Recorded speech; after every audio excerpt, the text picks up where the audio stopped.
25 NLUs, 2500 plus seats, only one entrance exam, which is CLAT. So hello everyone and welcome to Legal Edge. I am Kartika और आज हम बात करने वाले हैं एक ऐसे लॉ एंट्रेंस टेस्ट के बारे में जो इंडिया में 1 लाख से भी ज्यादा बच्चे टारगेट करते हैं.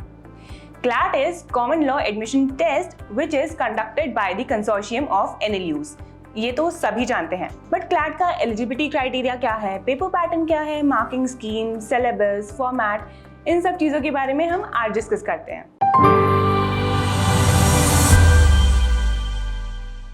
तो अगर एलिजिबिलिटी क्राइटेरिया की बात करें तो there is no upper age limit in India to give CLAT और परस्यू लॉ.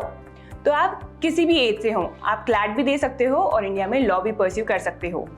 बट इसके कुछ और एलिजिबिलिटी क्राइटेरियाज हैं जो कि हैं, first of all you must have passed your 12th standard with minimum 45% अगर आप जनरल, OBC, NRI, PIO या OCI कैटेगरी से हो, और एल्स अगर आप SC, ST या PWD कैटेगरी से हो तो you must have passed your 12th standard with minimum 40%. But क्या अगर मैं 12th में हूँ तो क्या मैं अभी भी CLAT दे सकती हूँ? तो हाँ बिल्कुल, अगर आप 12th में हो तो आप इस ईयर CLAT दे सकते हो.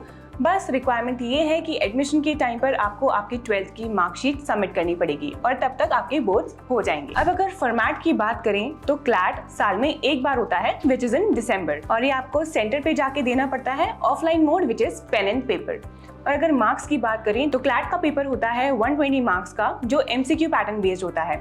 हर करेक्ट आंसर के लिए आपको 1 मार्क्स मिलते हैं और अगर आपका कोई भी आंसर गलत है तो उसके लिए 0.25 मार्क्स डिडक्ट हो जाते हैं. तो अब पेपर पैटर्न डिस्कस कर लेते हैं. CLAT में 5 सेक्शंस होते हैं which are English language, general knowledge and current affairs, legal reasoning, logical reasoning and quantitative techniques. So moving on to the first section which is English. English consists of 20% of the paper जिसमें 22 to 26 questions पूछे जाते हैं. इसमें आपको passages दिए जाते हैं और उससे related questions दिए जाते हैं.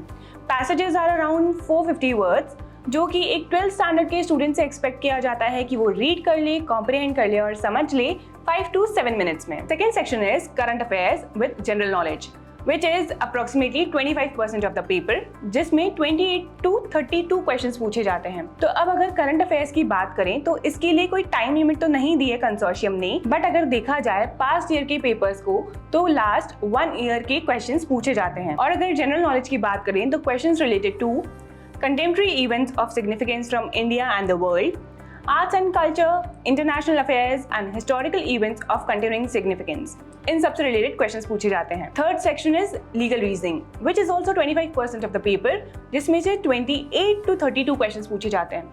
और क्या आपको पता है लीगल रीजनिंग का सेक्शन एक डिसाइडिंग फैक्टर भी होता है, क्योंकि CLAT में ये तो हो सकता है कि किसी भी 2 बच्चों के सेम स्कोर्स हैं बट सेम रैंक तो नहीं हो सकती है ना. तो अगर रैंक अलग करनी है तो सबसे पहले यही देखा जाता है कि लीगल रीजनिंग के सेक्शन में किसके ज्यादा मार्क्स. अब अगर लीगल रीजनिंग के सेक्शन में पूछा क्या जाता है तो इसमें भी पैसेज बेस्ड क्वेश्चंस आते हैं और पैसेज की लेंथ इज अराउंड 450 वर्ड्स. और लीगल रीजनिंग के सेक्शन में कुछ इंपॉर्टेंट टॉपिक्स भी हैं जो कि हैं constitution, contracts law, torts and criminal law. इन सब के अलावा कुछ और मिसलेनियस लॉज भी पूछे जाते हैं. Moving on to the next section which is logical reasoning. ये भी अप्रोक्सीमेटली 20% ऑफ द पेपर होता है जिसमें 22 to 26 क्वेश्चंस पूछे जाते हैं. CLAT में जो क्वेश्चंस आते हैं वो 1 लाइनर की जगह पैसेज बेस्ड ही आते हैं. तो लॉजिकल रीजनिंग में भी you can expect passages which are around 450 words. अब लॉजिकल रीजनिंग के सेक्शन की अगर बात करें तो इसको 2 पार्ट्स में डिवाइड किया गया है. First is critical reasoning and the second one is analytical reasoning. और CLAT में सबसे ज्यादा क्वेश्चंस पूछे जाते हैं क्रिटिकल रीजनिंग के सेक्शन से. Last but not the least which is quantitative techniques. अगर क्वांटिटेटिव टेक्निक्स के सेक्शन की बात करें तो इसका वेटेज सबसे कम होता है which is around 10% of the paper और इसमें से अराउंड 10 to 14 क्वेश्चंस पूछे जाते हैं.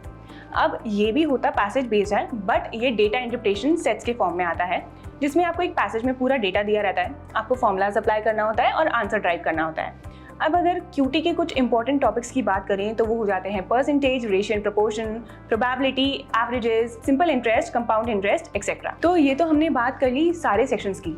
बट अगर क्या QT से डर लगता है तो क्या QT इंपॉर्टेंट है? तो बिल्कुल इंपॉर्टेंट है, QT भी इंपॉर्टेंट है, क्योंकि अगर आपने सारे सेक्शंस अच्छे से कर लिए फिर भी कट ऑफ नहीं क्लियर कर पाओगे अगर आपने QT का सेक्शन अटेम्प्ट ही नहीं किया है. तो अब CLAT के बारे में तो डिस्कस कर लिया, बट सबसे इम्पोर्टेंट क्वेश्चन तो ये है कि CLAT के लिए तैयारी कब से शुरू करें और क्या क्या स्किल्स हैं जो हमें अभी से बिल्ड कर लेना चाहिए CLAT के लिए.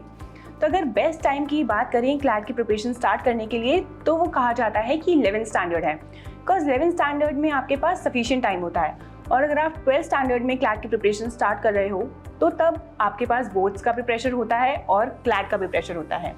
इसलिए you can start your preparation from 11th standard. But बहुत सारे बच्चे ऐसे भी हैं जो 12th स्टैंडर्ड में भी प्रिपेयर करते हैं और 12th स्टैंडर्ड के बाद भी प्रिपेयर करते हैं and still they get a seat in NLU। So this was all about CLAT. What else you want to know about CLAT? Do let us know in the comment section below.